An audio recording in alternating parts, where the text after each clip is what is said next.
Ganito kaaga pa lamang pinag-uusapan na po ang mga tambalan para sa 2028 presidential elections. Naku. Bakit kaya? Bakit? Dahil ganito kaaga pa lamang nagbabangayan na ang mga tinuturing na 2028 presidentiables. Ang masugid na Duterte supporter na si Harry Roque tinulak ang tambalang Sara Duterte for President at Amy Marcos for Vice sa 2028 elections. Sa lagay na yan, 5 taon pa bago ang national elections at mauna pa nga ang midterm elections sa 2025. Bakit biglang naungkat yan? Marahil dahil sa kumukomplika mga relasyon sa loob ng pamilya Marcos at sa ngayon lalo pang komplikadong relasyon sa pagitan ng mga Marcos at ng mga Duterte.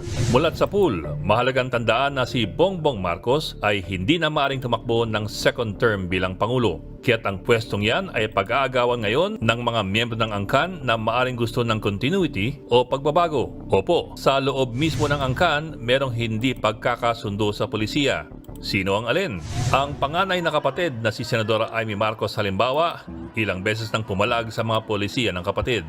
Pagupo pa lang ni BBM, binasura agad niya ang panukalang magtatayo ng Special Economic Zone sa Bulacan. Bagay na tinawag ni Amy Marcos na deeply disappointing. Bilang chairperson din ng Senate Foreign Relations Committee, Puro kasi yan ang problema ko kay Madam Senator Amy.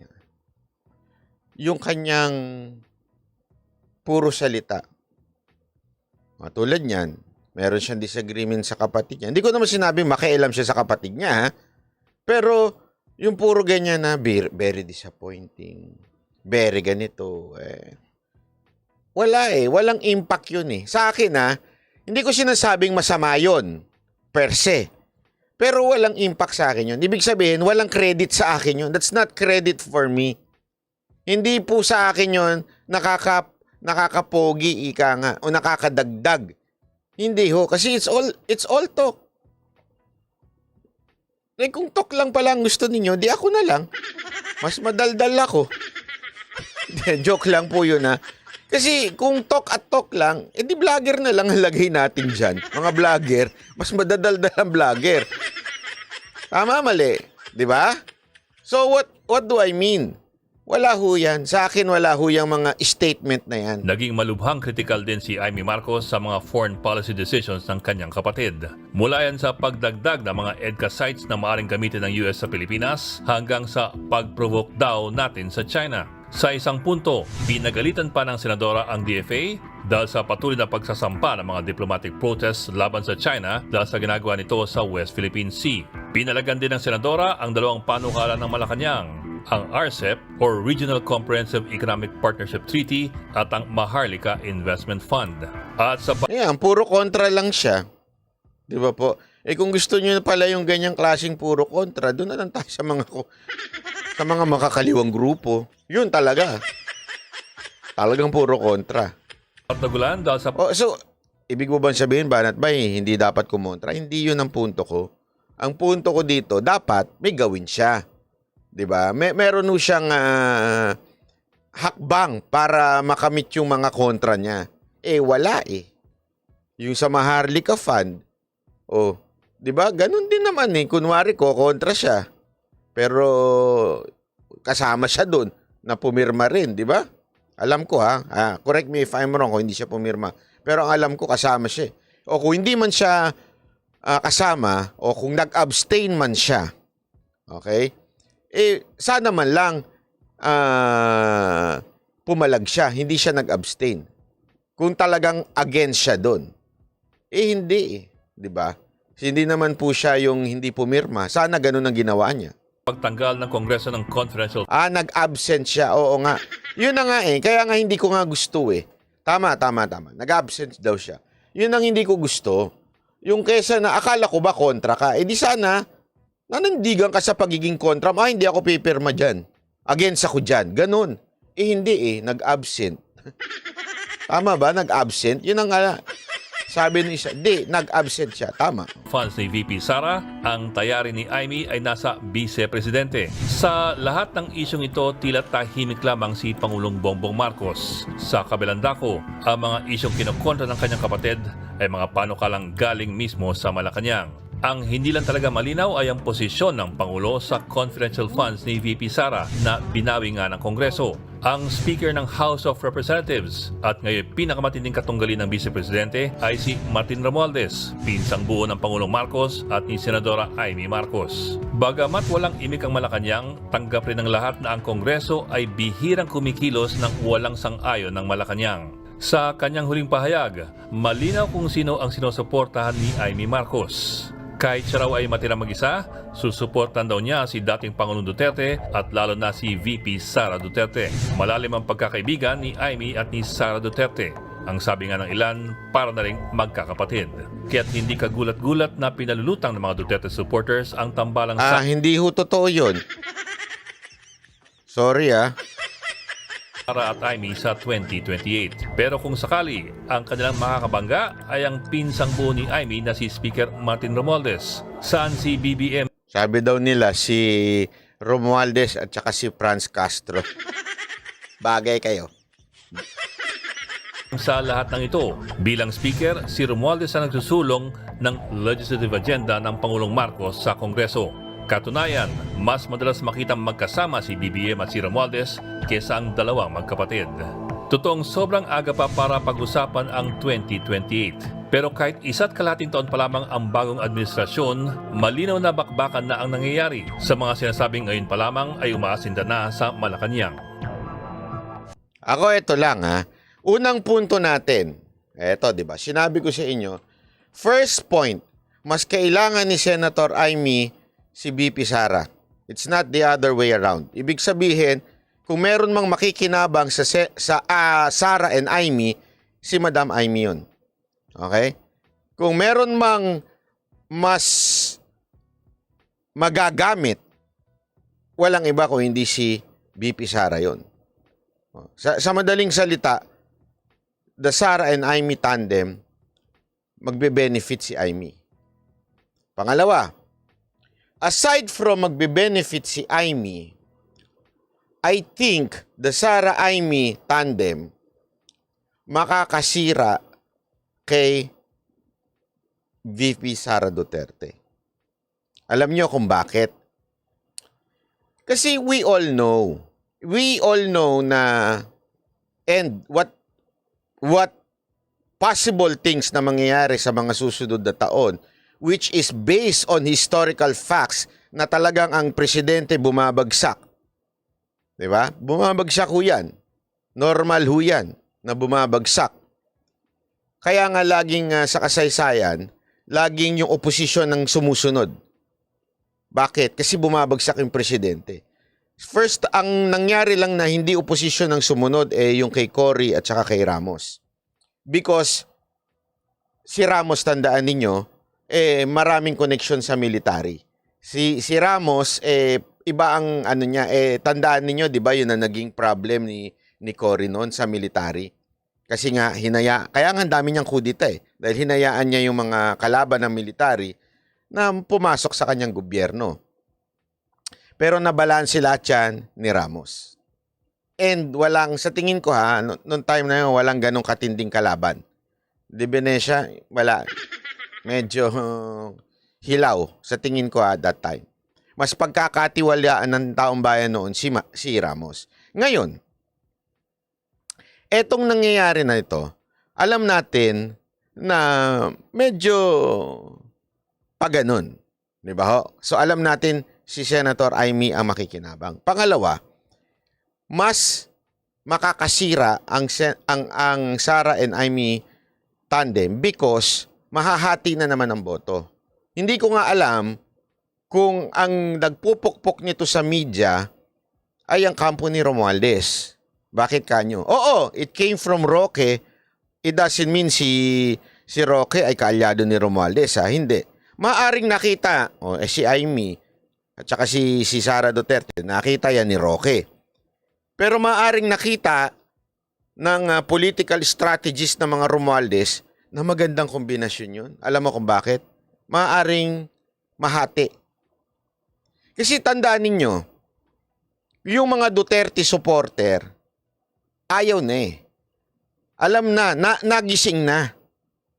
Yung mga Duterte supporter, Duterte influencer na nag-unity team nun, nagising na. Hopefully. 'Di ba? Nagising na at marami ng, ay ganyan pala ang mga Marcos. So pag pinagsama mo pa ang Sara Aimee, baka lalong wala nang sumama doon. Tandaan ninyo, mahaba pa ang panahon ha. Kung bukas ang eleksyon, hindi masyado makakaapekto. Pero dahil sa mahaba pa ang eleksyon, marami pang mangyayari na baka ma-disappoint lang ng ma-disappoint ang mga Duterte supporter. Na iisipin nila bakit pa rin si Marcos pa rin ang kasama, nasisira na nga tayo, nabudol ka na nga, uulitin mo pa, baka tulad ko. Diba? Pag nag-Sara and Aimee, mapapaisip talaga ako. Kasi, wala namang pinagbago, nagpalit lang ng posisyon. So, maaaring, baka hindi ganun kaganda ang mangyayari. Di ba ho? So, maaaring sinasakyan ito ng Romualdez camp para ma-divide. Kasi, definitely, if ito mangyayari just in case ito nangyari. Siyempre, with what I'm seeing right now, mas maglilin ang ating presidenteng si Marcos kay Romualdez. Malamang yun ang magiging bata niya in the future. So mostly, mga loyalista, doon pupunta. Tama, mali? Hindi ko ganun kalakas. Tandaan ninyo, ang mga loyalista hindi ho ganun kalakas. Wag ko kayo naniniwala na malakas sila. Ang nagpalakas lang sa kanila ay ang suporta ng Duterte. So, para lumakas ito si Romualdez dahil nasa kanya yung mga Marcos loyalists, kailangan niyang pahinain ito. The only way para humina ito, itambal niya sa Marcos. Kasi nga, medyo na-disappoint na yung mga Duterte supporter sa combination ng Duterte and Marcos. 'Di ba? So malamang marami sa atin na Duterte supporter, baka malamang hindi na maki-join uli. Kaya nga kahit ako sinasabi ko sa inyo, nagdadalawang isip ako kung sakasakali magsama ho yung dalawa. 'Di ba po? Kasi parang ayan na naman tayo.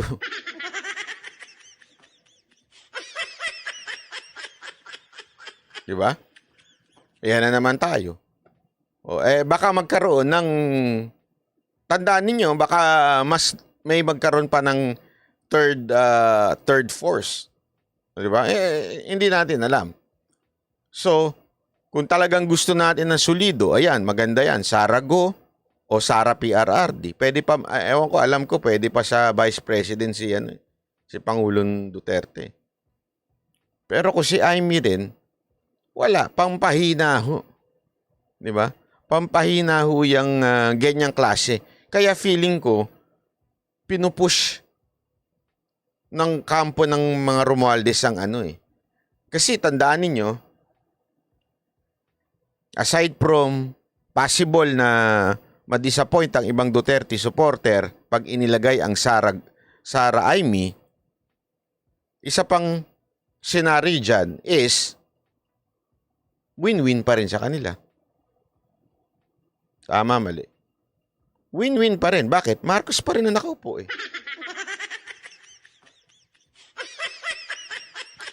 Buhay Canada 519. Hello, Sir Banat. Wala namang sinabi si Inday na makikipagtambalan kay Aimee. FYI interview ni BP. Alam mo, Buhay Canada, FYI din. Kung hindi nyo po narinig kanina, sinabi ko nga kanina na mukhang iba ang leaning ni Sara Duterte. Wala po akong sinasabi na si Sara Duterte ang nag-lean na Sara Aimee. Sa katunayan, kakasabi ko lang kanina, kung napakinggan ninyo ng maigi, mukhang iba yung sinabi niya. Sabi nga niya, di ba, as a friend, nagpapasalamat siya doon sa mga nag-stick sa kanya. As a friend. Pero sinabi rin niya, sa politika, there's no permanent friend and permanent enemies. Tama, mali. So, iba yung pahiwatig niya. Yun po yung sinabi ko kanina. FYI po.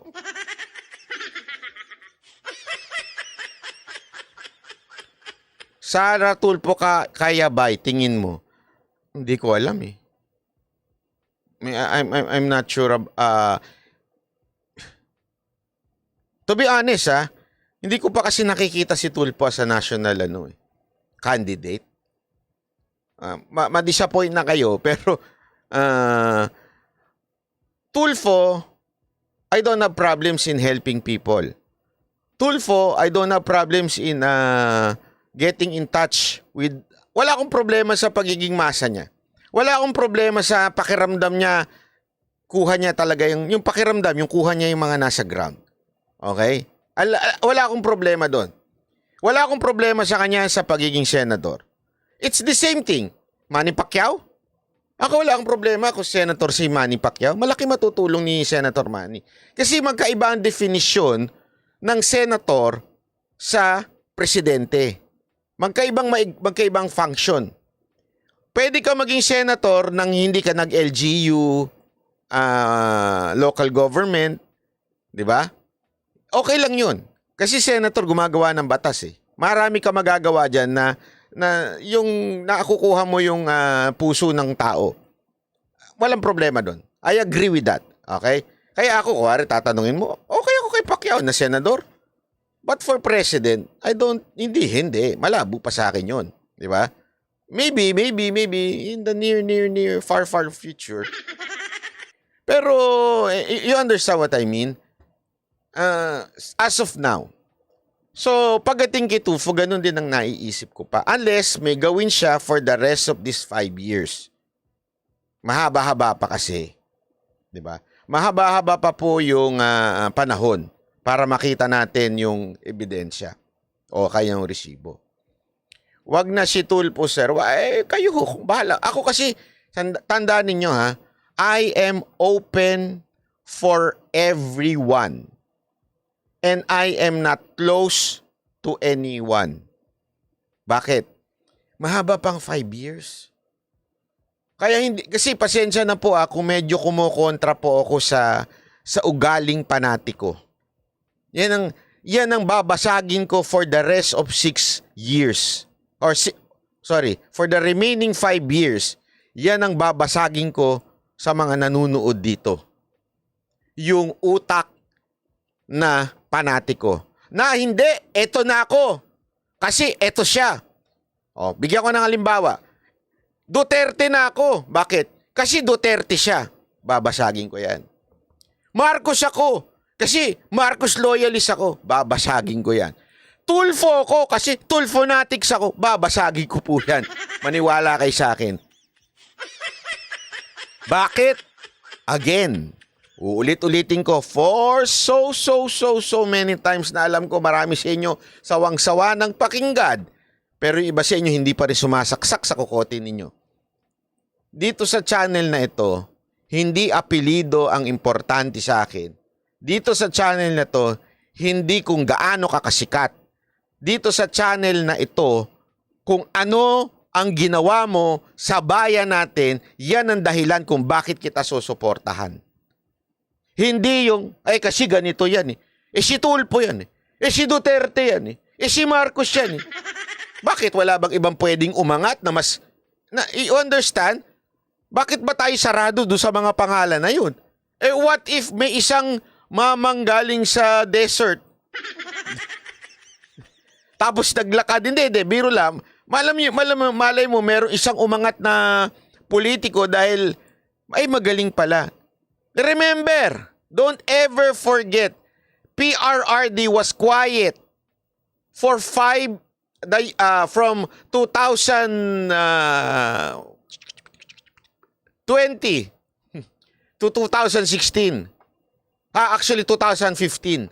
Tahimik siya. Nobody is looking na magiging presidente siya.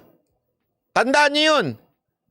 Pumasok na lang siya sa eksena 2000, maybe late 2014 or 2015, early 2015. Doon na lang siya talaga pumasok. Di ba? Sa eksena. What if meron ganun? Tayong makita na biglang papasok. Dahil sarado na isip natin, wala na, patay na. Tama, mali. Kasi marami pa ho eh. Marami pang mangyayari. Marami pang tatayo na maaring may potential. Alam nyo na kaya nga ako naiinis doon sa mga yung sa mga napakaagang magtulak ng presidential ngayon. O hindi, yan, labanan niya ng Duterte, Tulfo, at Romualdez.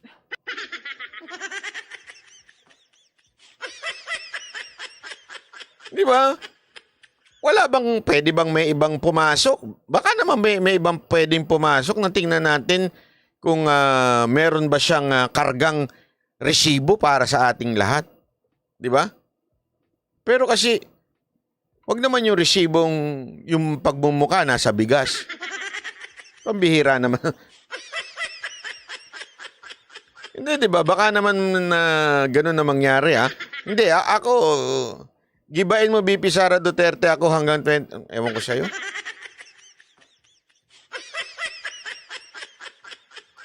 Tama, binalik kasi nila yung pula dilaw mindset, correct. Kaya nga na-irritate ako doon sa mga nagsasara kagad ng isip na gano'n na lang forever. Hindi. Ako, Duterte ako, Rodrigo Roa Duterte ko. Bakit? Kita nyo naman ang ginawa. Di ba? Wag tayo bulag-bulagang walang nagawa. 6 na taon. Saan ka nakakita ng 6 na taon nalinis ang airport? Saan ka nakakita na nabawasan talaga ang korupsyon? Hindi ko sinasabing nawala totally, merong mga nakalusot, pero nabawasan. At I know it personally. Bakit? Meron ako mga kilalang kontraktor na nung panahon ni Pangulong Duterte naubusan ng negosyo. Pagdating naman sa crime, talagang bumagsak ang crime. Di ba? Nagtumbahan sila lahat. Hindi, may mga kilala akong mga addictus eh. Nagtago talaga sila nung panahon ni Duterte. Natakot eh. So, yung pagiging Duterte supporter ko, may resibo. Di ba? Ibig bang sabihin nun, bit-bit ni Sara Duterte yon? Sagot ko, makikita natin. Titingnan natin. Tandaan nyo, paulit-ulit ko to sinabi nung 2022 election. The sin of the father is not the sin of the son. Yan ang lagi ko sinabi. Pero at the same time, the success of the father is not the success of the children.